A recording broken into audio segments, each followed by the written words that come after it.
Hello, welcome, Cabbage here. In War of the Visions Global and JP, let's look at the news for December 22nd. And we'll look at JP first this time. And I guess we can go from the bottom. Okay, we got the Nier collaboration. We now have in-game news. We can craft the katana and the spear. I'll make both of these. And then just like every time, whenever there's a craftable something in JP, you can get a +3 of those weapons if you beat a quest with a mono-element team. So we'll see what elements they ask for this time. It could be lightning and wind. Alright, then we have more information on the characters. I am going to skip 2B, and that breaks my heart.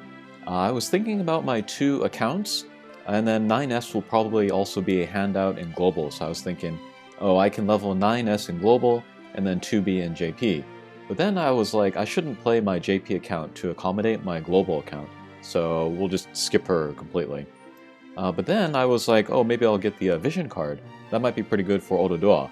But then I was like, I just finished 2 UR Vision cards, I should take a break. But I guess on that note, I could show you that I did finish those 2 Vision cards. That's very crazy. It took pretty much a solid week for each of them. I just finished the Rob card, and there's less than 24 hours for that there. This is definitely the first time I have maxed 2 brand new UR Vision cards at once. I hope this doesn't become a regular thing. But I'm very happy for Sasayaki and Rob. They'll be very improved by these cards, and then their lifespans will be extended. But let's go back to Nier.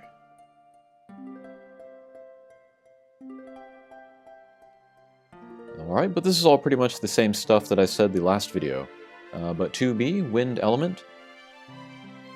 Let's see, Subjobs Samurai and Pugilist cost 80. Kind of the big news with this thing here is that she is a machine type. So that means Man-Eater and stuff will not work on her. But Machine Killer will work on her. So Rob might be good against both of these new characters. And then that Kongo, that Machine Killer attack, also has Barrier Breaker now as an EX job unit. And that's also what 2B and 9S can do. So he might be a good counter to them. I'm definitely going to be using him in Arena next month or so. And then with that new Vision card, he should be pretty strong. I'll be sure to put some of that in the videos. But here's the Master ability. Other Wind Element teammates will get HP and Wind attack up. And then for herself, she'll get Evade up 10, so she really could be built for Evade. Okay, here's 9S, Lightning Element, Subjobs, Nightblade, and Viking. Still, we don't know if this Nightblade is like day and night or Knigget, so we'll have to wait for that. And then, yeah, 9S is a handout character, so of course I'm going to get him. But I'm not going to buy any of his shards. I'm going to slow build him in the barracks, I think. I'll do everything to get all his free shards. The bingo board, the long good bonuses, and the hard quest. I like him as a unit. My lightning box is a little weak overall, without Orlando especially. But again, I have plenty of units to work on and use. So I'll just put him in the barracks until he gets to job level 22. That will take more than 3 months, but I'm sure he'll be just as good then. Alright, and then 9S's Master ability. Lightning Element units will get HP and Lightning attack up, and then defense up for him.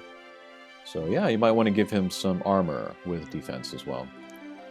Here's the Vision card. This is the one that I thought might be good for Ododoa. But for Wind Element units, the party ability will be Luck up, Spirit up, and then Critical Damage up.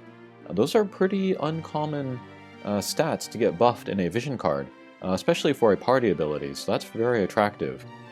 I would get this if it were not Wind Element only. If it were everybody, I think this would be a great card, but I'm going to skip this because I'm skipping 2B. And then personal ability is Attack up, that's fine.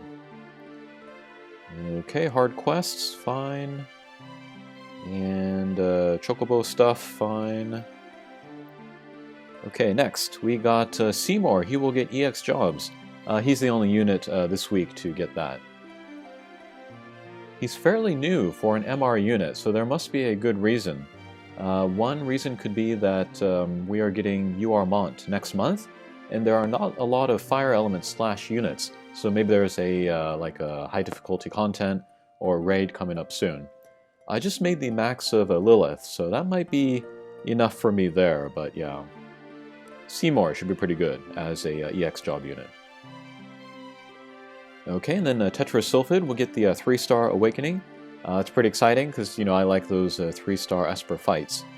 And then new nodes, among other things, she will get more evade, even more evade. And that's what I was using her mostly for before, but now she'll be even better for that. And folks were saying with the recent nerf to evade, that evade was over in JP. But between this and then the Santa's clothing, it really does look like that the developers are still trying to push evade to make it be a thing. So I don't think it's over. You just have to be careful about not going against 100% hit characters. But yeah, I want to make a kind of evade-based Rob pretty soon. I'll also put that in some future videos, I hope. Okay, login bonuses. We'll get 80 shards of the 2 UR characters, and then 40 of these soul orbs. I showed those off in a previous video. Daily purchase bonus. Let's see. Challenge quest. Oh, you can get the pod 153. That should be a nice accessory. Bingo boards, JP up, item drop up. Okay. I think these are the hatchers. So yeah, 1 free 10 shot. You'll get 9S guaranteed. And then, let's see, 2B pickup banner with also the vision card. And 9S, no need to pull that, unless you want the vision card. Okay, 5 step up to get a guaranteed UR vision card. I'm going to skip that, unfortunately. Let's see, here's a wind element 3 step. You'll get 1 UR unit at the end. I'm going to skip that as well. And a 9 step up. This is more specifically for EX jobs, but 9S and then 2B should be in the pool, but you'll get lots of shards of the characters every step. I am probably going to skip this too. Yeah, again, I'm not going to spend anything for 9S. But here's a 10 shot, which will give you 10 vision cards, and then 25 shards for each of the 10 different vision cards that you get. So I will definitely pull this. It's exactly what I want. Okay. And let's see, some shop stuff. I don't know if there's anything interesting to say here. No, okay. Alright, let's move over to global.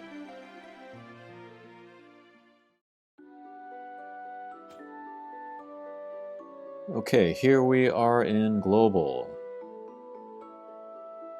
Soundtrack available digitally, so you can get that if you like. And I guess this will be the one thing that we talk about today.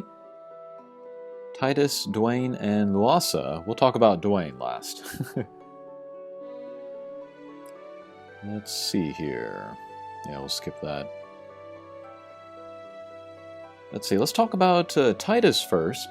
He is a dark element tank, but he's strange because he specializes in pierce and projectile resistance, and then he's weak to slash and magic, so there's never really been a place to use him in JP, and I don't expect we're going to need him for a long time. So you don't need him, you don't need to pull for him, you don't need to build him. Luartha, however, is a real easy one to figure out. If you don't have Lucia leveled, get Luartha. And I don't make hard recommendations like this very often, but this is one that I can say with confidence. Double gunners are my favorite farming units after calculators, and then the 4-hit attack from range is really good and really necessary. I will be bringing a double gunner into every 3-star Esper fight to unlock those missions. But besides people without Lucia, I can also recommend Luartha to folks that hate going against Agrius. If Luartha is built well, she can one-punch Agrius, which is insane. And I've been hearing people say to skip all units until EX jobs, or that people have misinterpreted my hibernation mode thing. A lot of the units coming out between now and EX jobs are still top class in JP, specifically Sakura, Nivlu, and Garble, so you can pull those with confidence. And my hibernation thing is not really advice to anyone, it's just what I'm doing, considering that I am free to play, and then also that Global is my sub-account, where really all I care about is reading the story in English. Okay, next let's talk about the Dwayne Vision card, and this might be the biggest prize, and it'll be much more gettable than the unit. There is the Dwayne-specific bestowed ability, but we can ignore that. But party abilities, attack up, magic, attack, resistance up, and then bestowed ability / attack up. I think that's like 50% of the characters in the game would like to use this card. And then it's not attached to an element like many of the JP cards are now. So this is really good. If this was released today in JP, I would be pretty tempted to work on this. It kind of depends on how good the magic attack resistance up is. I don't anticipate it'll be 20 like Fenrir, because there are 2 party abilities. Maybe it'll be like 15 or 12, but yeah, we'll have to see how that's going to go. Okay, finally, let's talk about Dwayne. It was hilarious that the company chose to do him. He's a nobody from the early days of Brave Exvius. He's very much a blast from the past, so that's fun, and it shows that the company has a sense of humor. I also like that he looks like a Final Fantasy III Dark Knight, and I like that he is a fully armored unit. There are not a lot of those in War of the Visions. However, he is a cost 100 limited time unit. I don't care who he is or what he does or how many free shards they hand out. Just know. The people who are going to pull for him already know who they are, so I don't need to make any recommendations for or against. If you are going to pull for him, I wish you all the luck in the world, and thank you for supporting the game. But to everyone else, no, I can't recommend him. If you want a counter to Yuna, you can use Kain or Super Stern or EX Jiza. I think more interesting is going to be considering how to counter him, and maybe I'll do a future video about that. If you did want a rundown of what Dwayne can do, I'll put a link to Mysidia's video about that. And then regarding all of the nonsense going around surrounding him and his release, I'm not going to touch that. I've already made my views clear on how to approach mobile games and the company-user relationship, so you can refer to that. Alright, that'll do it for this video. Thanks for watching, and we'll see you again. Take care.